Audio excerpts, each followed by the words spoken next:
Créée en 1970, l'Organisation internationale de la francophonie donne corps à une solidarité active entre 88 États et gouvernements membres, dont 27 observateurs. Elle est présente sur les 5 continents, où la langue française s'imbrique dans une mosaïque de langues et de cultures. L'Observatoire de la langue française de l'OIF recueille des données sur le terrain, les analyse et les restitue tous les 4 ans à travers le rapport « La langue française dans le monde ». Bonjour à tous et bienvenue dans l'émission hebdomadaire de la culture française. Aujourd'hui, je voudrais commencer cette émission par la question suivante. Qu'est-ce qu'une littérature francophone? Croyez-le ou non, nous pourrions avoir toute une discussion sur cette question car il existe une distinction très intéressante des termes et aussi beaucoup d'informations à ce sujet. D'autre part, nous analyserons les significations et les valeurs non seulement de la littérature francophone, mais aussi de la francophonie et comme celle-ci se constitue dans l'expression de la langue française et son expansion culturelle dans le monde. On espère aborder 3 aspects tout au long de cette conversation.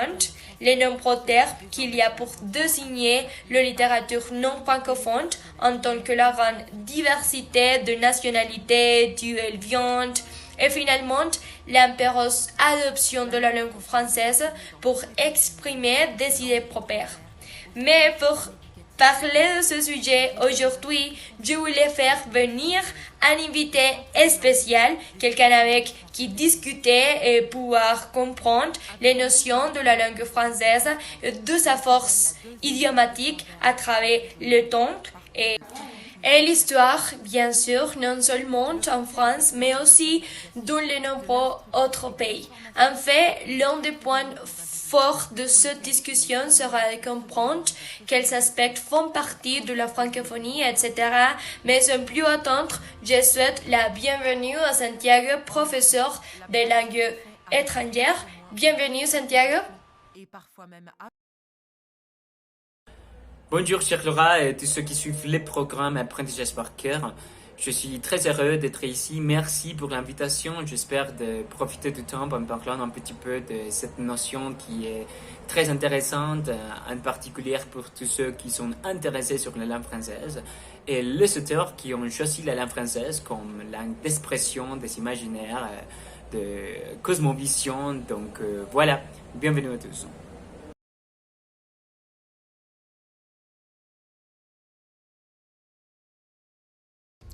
Bien sûr, Santi, donc je voudrais commencer par le concept de littérature francophone. Et je voudrais aussi prendre comme référence un texte intitulé Qu'est-ce qu'une littérature francophone de l'écrivain Jean Jouert. En fait, nous allons argumenter à partir de la perspective des différents auteurs qui parlent de ce sujet.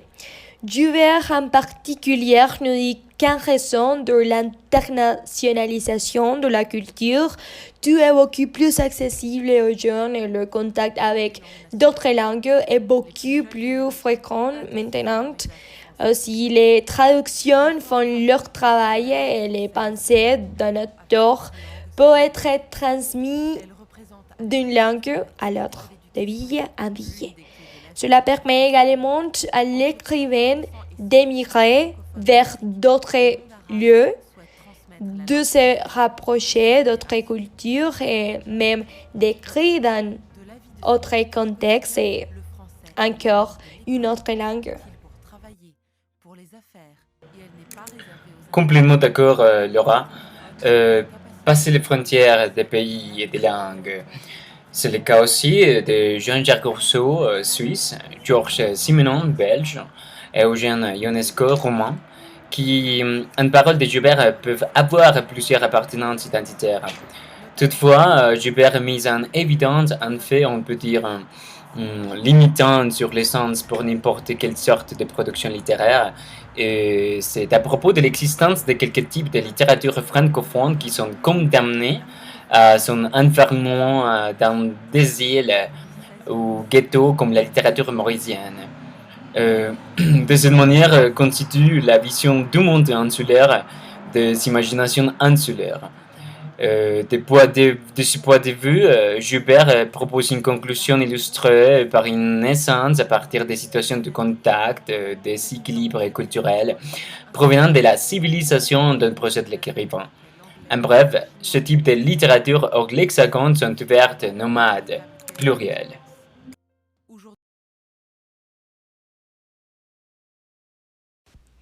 De même, cette diversité a généré une multiplicité d'un certain de mots qui ont été disséminés dans les différents textes écrits en langue française et qui ont pris leur propre cours lorsqu'ils ont été utilisés par des francophones d'autres nationalités.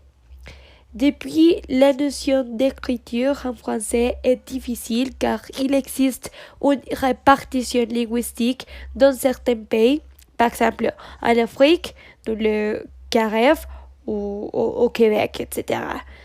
Cependant, il est entendu qu'il existe un argot linguistique qui a partie à la langue française. D'autre part, la guerre des langues est comprise comme le point du le français est choisi comme langue d'écriture, ayant les auteurs comme premier et second choix, et elle est aussi comprise comme la domination entre l'anglais et le français.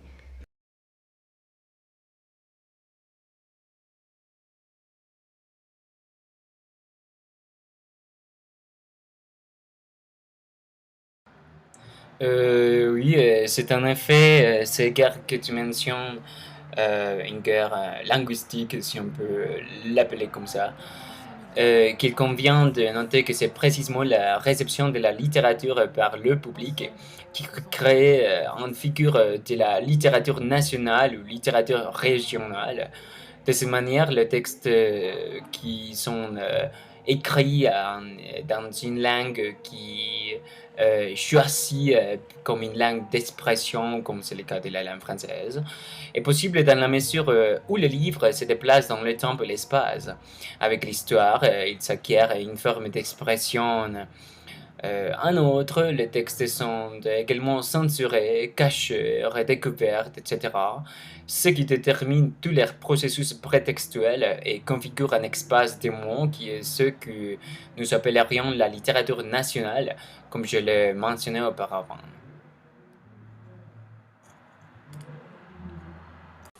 Ce que signifiait s'exprimer dans cette langue et écrire de la littérature aussi. Peut-être avec tout cela, il y a une déconnexion entre les racines des francophones parce que leurs idées sont transmises à travers une langue imposée.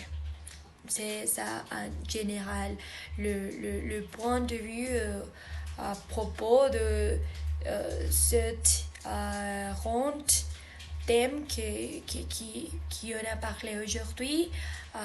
Je remercie beaucoup à notre invité Santiago. Merci beaucoup à vous pour écouter et à la prochaine semaine. Au revoir. Et bon, voilà, c'est comme ça que, comme Christian Jure mentionne, la prise de la langue française comme langue d'expression dans la littérature francophone ne constitue pas du tout un handicap, mais tout au contraire, il constitue une surconscience qui est créée à partir de ces choix. Donc, bon, aujourd'hui, nous avons remarqué ces traits points de vous à partir desquels on peut nous passer pour comprendre un petit peu mieux de quoi est-ce qu'on parle quand on parle de littérature francophone. Donc, merci à toi pour ton temps, Laura, et merci à tous. On dira à suivre.